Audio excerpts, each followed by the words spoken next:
During World Salt Awareness Week, delegates gathered in Sandton, Gauteng for SA's first Salt Summit.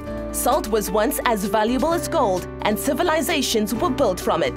Today, salt is so common that you can find it on almost any dining room table, whether in a restaurant or in the household. But considering about 6.3 million South Africans suffer from high blood pressure, it's about time we reconsider just how much we eat.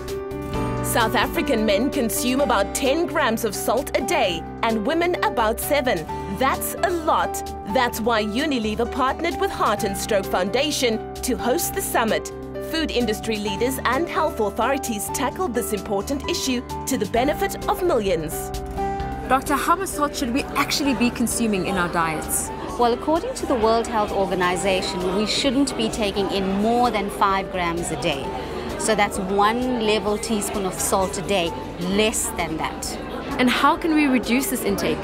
Well, that is the real challenge, you see, because for one, it's very difficult to calculate how much salt we are taking in. There's a lot of salt in processed foods that we buy.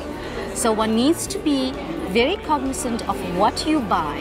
Make sure you choose the product that has the lowest salt level, and then when you're at home, make sure you cook with less salt. You don't add too much of salt.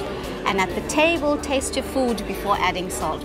Food producers are now required by law to reduce their product's salt content by 2016 and reduce it even further by 2019. Professor, can you talk us through what this legislation actually means in layman's terms? So what we have done through these regulations is set targets for the industry around how much salt they're allowed to put into their foods.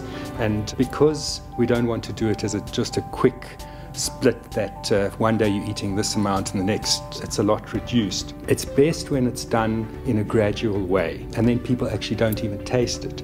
So we will be helping your health without you necessarily even knowing it. As a global business leader, Unilever is increasing the availability of foods with reduced sodium levels. Frank, what are Unilever's plans now in light of the new salt legislation? Unilever is tremendously committed to the health of the population and is concerned about hypertension and the link with sodium intake. We will actively work together with government, civil society and industry to make sure that we reduce the salt levels that the average South African is consuming. As a food company with brands that South Africans love, it's our commitment to make sure that while we reduce the salt levels, that we will continue to give consumers the flavour that they love. It's an issue that enjoys attention across the globe. Carla, there are a lot of industry players here today having a very important conversation about salt. Why is this conversation so important? In South Africa, the estimate is that about 30 to 40% of the salt that people consume are actually added during the preparation at the table. So if we want to reduce the intake, we need to look at the totality, which is reformulating the products, but it's also about changing the behavior of the consumer. We're very excited that the food industry took initiative to meet myself and the minister on the salt regulations that we have put in place, which also identifies the targets that industry must work towards by 2020. So we really are encouraged that Unilever is taking, amongst others, the lead in this case as part of their sustainable living approach.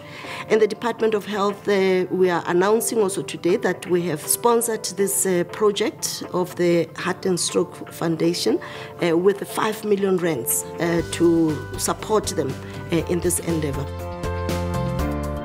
The shocking truth is that the main cause for all the heart attacks and strokes that happen in South Africa on a daily basis is a high salt diet. The good news is that the new legislation will take the hard work out of reducing your salt content. And that's news you can take without a pinch of salt.